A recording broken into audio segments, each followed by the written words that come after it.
Hey everyone, Sharif here from Modus Coffee in Vancouver, BC. Welcome to our first iteration of brewtorials, I guess you could call them. Today we're going to go over essentially our recipe for the Cafec Deep 27. This guy I think it's kind of picked up more traction in the specialty coffee scene lately. Just because it's not designed to do what a lot of people are using it for. But essentially comes in three sizes, but this one, the Deep 27, it's got more of like a steep narrowness to the whole thing. So the nice thing about that is it creates more height with your coffee bed.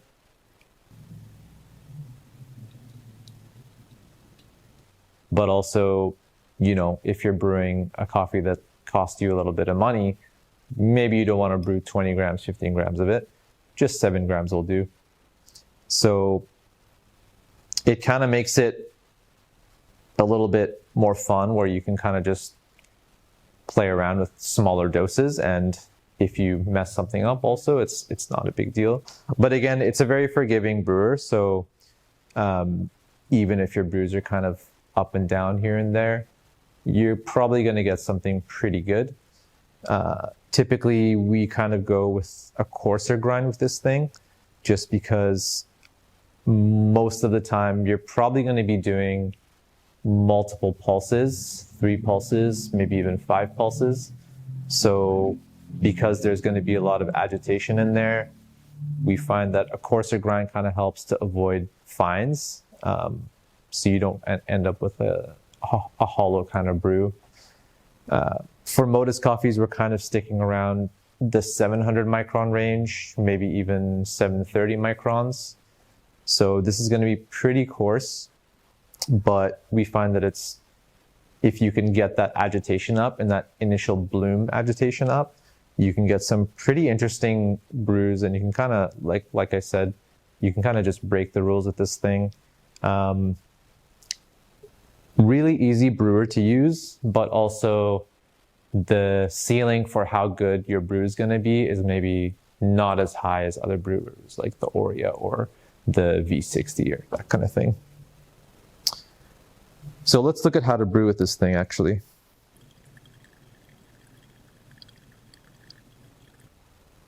So you want to obviously get everything nice and saturated, preheat everything. Make sure your filter is touching all the fins.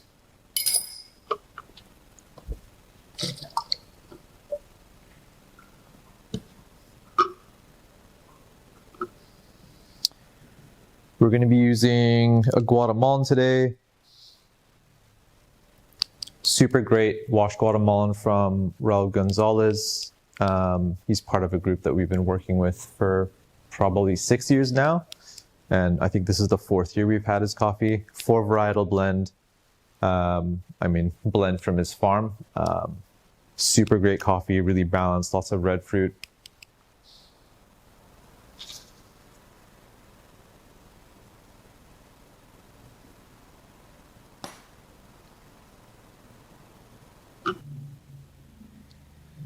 So we're rolling with a 15-gram dose to a 240 to 260 ml brew, depending on kind of how strong you want your coffee to be.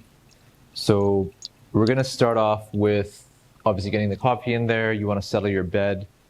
Again, make sure the filter is seated nice and flush. Otherwise, you're going to get some really inconsistent brews. So we're going to hit this with 40 mils of bloom water. Right off boil, since we're going super coarse. You want to get that water in within 10 seconds and do kind of like a hard bloom, hard agitation with your water. Once that water's in there, we think it's best to give it a few good swirls. So this can be, good rule of thumb, just swirl it for 5 seconds really, really hard. The point of this is because the Deep 27, it is a really fast running brewer. So The purpose of the swirl is to kind of keep your bloom water in there and just increase the contact time. So by doing this, you can avoid going fine. And then at this point, you'll be at probably 15 seconds. And now just we'll wait until 30 seconds or so. And then once we hit 30, we're gonna go with our first bit of water. So this is gonna be a 3-pulse brew.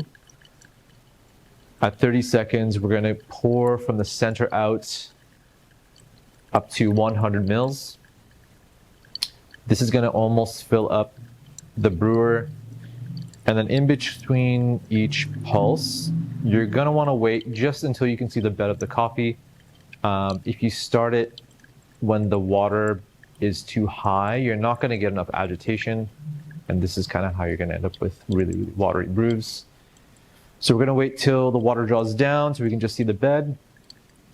And then we can start again from the middle, spiraling out. You can pour pretty aggressively. And then this time we're gonna go up to about 170 mils. And then rinse and repeat. Back again, you can see the bottom of the bed. So start again from the middle, going out. And then this will be your final pour. So you're gonna go to 240 or 250, depending on kind of how strong you want that brew to be. And then once that's done, we like to give it a bit of a swirl. This will kind of settle everything down and slow down the draw a little bit. And if you did everything right, it should be 2.5 to 3.5 minutes.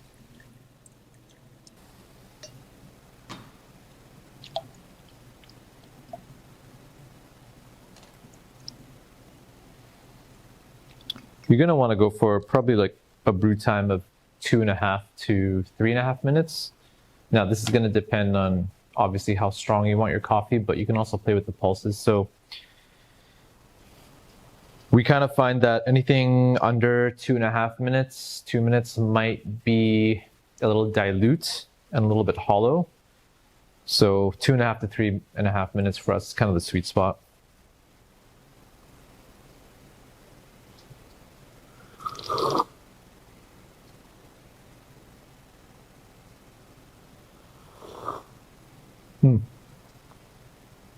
Super sweet, really thick body. Some good clarity there. Not as amazing as maybe an Oria or a flat bottom brewer, but different dimension. You get kind of more textures and like more mid-tones. Very chill acidity. It's kind of just in the back there. Again, really easy brewer to work with. Making it great for, you know, those small brews. And you don't really have to worry about mucking it up too much.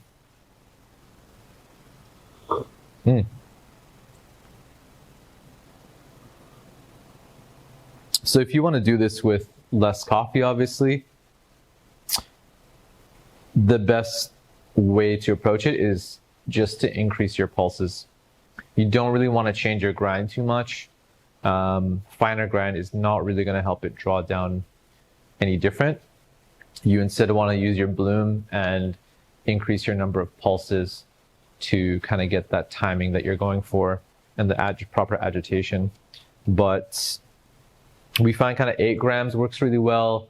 Anything lower than 8 grams is still doable, but you know, you're going to be limited kind of by what you have there.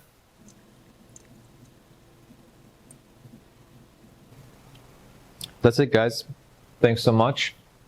Let me know in the comments if you tried the recipe or if you have any tips for the Cafec Deep 27.